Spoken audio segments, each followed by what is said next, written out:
How rewarding was that for you? Because you brought so many young leaders on, right? How rewarding is it for you? And so many have gone on and do incredible things. When they call you back and they call you up and say, "Hey, Scott, walk me through this.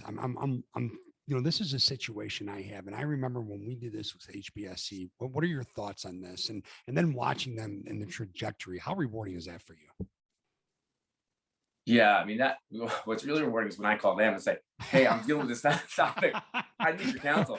That's what's really rewarding. But I've been really fortunate. I mean, I was thinking about my group at the NBA. It was, Amy Brooks, who's now president of the NBA. Chris Granger, who's now CEO of Illich Sports, runs the Tigers and Red Wings. Chris Hex, president of the Sixers. Tom Glick's president of Carolina Panthers.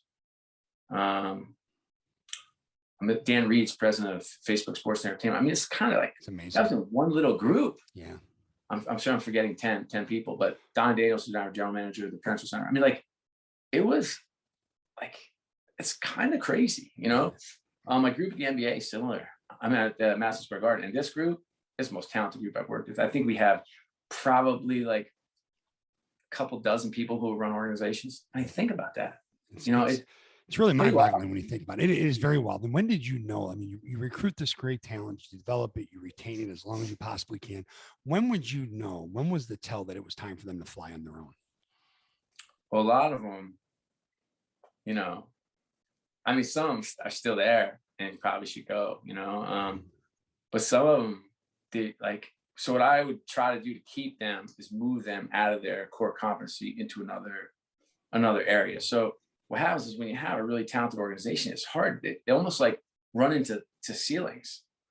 And so I'm trying to break through the ceiling. So one thing you do is try to grow the organization easier. And then the second thing is, I'll give you an example of a young woman, not so young anymore, but Brittany Boyd, who started as a director of guest services. She's now the chief marketing officer for the Sixers, the biggest brand. She was guest services at the Prudential Center and then moved up. And now we moved her over because she couldn't grow in her current role. She was running into a roadblock.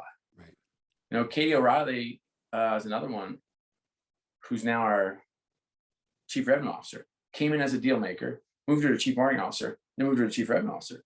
So those are two examples of people who are in and out of their zones. And I'm just looking for really talented people who are smart, who can lead and manage, who have the gear, who are, intellectually curious. And then we give them a shot.